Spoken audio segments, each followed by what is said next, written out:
এনায়েতনগরে বৈষম্য বিরোধী ছাত্র আন্দোলনে ছাত্র জনতার রুহের মাগফিরাত কামনায় দোয়া ও আলোচনা সভা অনুষ্ঠিত। আজ শনিবার বিকেলে ফতুল্লা থানার এনায়েতনগর ইউনিয়নের ৫ নং ওয়ার্ড মাওলাবাজার এলাকায় ৫ নং ওয়ার্ড বিএনপি ও অঙ্গ সংগঠনের আয়োজনে ৫ নং ওয়ার্ড বিএনপির সহসভাপতি মোহাম্মদ জয়নাল আবেদিন মল্লিকের সভাপতিত্বে বৈষম্য বিরোধী ছাত্র আন্দোলনে নিহত শহীদদের রুহের মাগফিরাত, সমাজ ও রাষ্ট্র সংস্কার, মাদক, সন্ত্রাস, চাঁদাবাজি, কিশোর গ্যাং, ইফটিজিং প্রতিরোধে আলোচনা সভা ও বিশেষ দোয়া অনুষ্ঠানে প্রধান অতিথি হিসেবে উপস্থিত ছিলেন ফতুল্লা থানা বিএনপির সহ সাংগঠনিক সম্পাদক মোহাম্মদ শওকত আলী খান জুম্মা।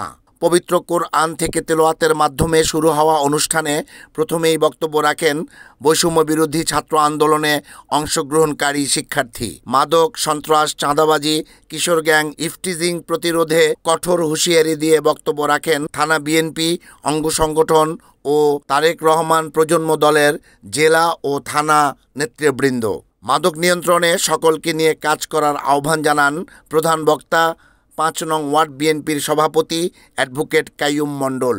ভবিষ্যতে যদি এই ধরনের কোনো কথা আমার কানে আসে তাহলে আমি আমার কমিটিকে নিয়ে এবং এলাকার গণ্যমান্য ব্যক্তিদেরকে নিয়ে আমি প্রতিহত করব।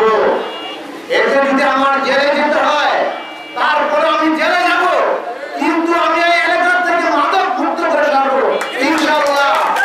আপনারা আমার কাছে থাকবেন, আমি এই ওয়াদা দিচ্ছি যে যখন যেভাবে মাদক উদ্ধার করতে হয় আপনারা আমার সাথে থাকবেন, আপনারা আমাকে নেবেন, আমি করে যাব, কিন্তু আমি মাদক ইফটিজিং সন্ত্রাস আমার পাঁচতম ওয়ার্ডে চাই না। গুরুত্বপূর্ণ বক্তব্য রাখেন অনুষ্ঠানের প্রধান অতিথি মোহাম্মদ শওকত আলী খান জুম্মা। আপনাদের সাথে আমরা দেশ, সমাজ এবং এই সরকারকে সহযোগিতা করব।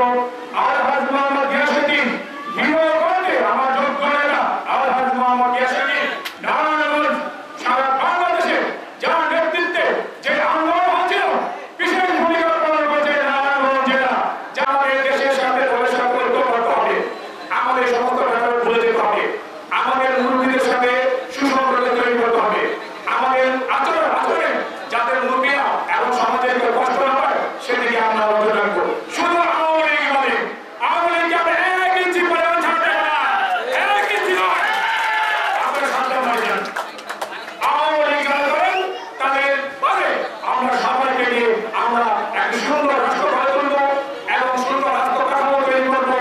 আমি আগামী প্রজন্মের তারেক রহমান, জনাব তারেক আগামী তারেকের তারেক রহমান, জনাব রাষ্ট্রনায়ক ভবিষ্যৎ রাষ্ট্রনায়ক জনাব তারেক রহমানের সুদৃঢ় নেতৃত্ব এবং দুর্ধর্ষ নেতৃত্ব, অত্যন্ত প্রজ্ঞাবান নেতৃত্বে উনি বাংলাদেশে আসবেন। ওনার নেতৃত্বে আমরা একটা সুন্দর বাংলাদেশ গড়ে তুলব। সমাপনী বক্তব্য রাখেন অনুষ্ঠানের সভাপতি মোহাম্মদ জয়নাল আবেদিন মল্লিক।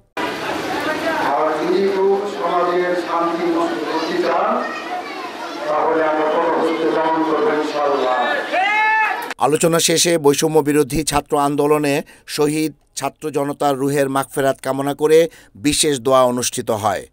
রিপোর্ট আহমেদ শরীফ, NAN TV।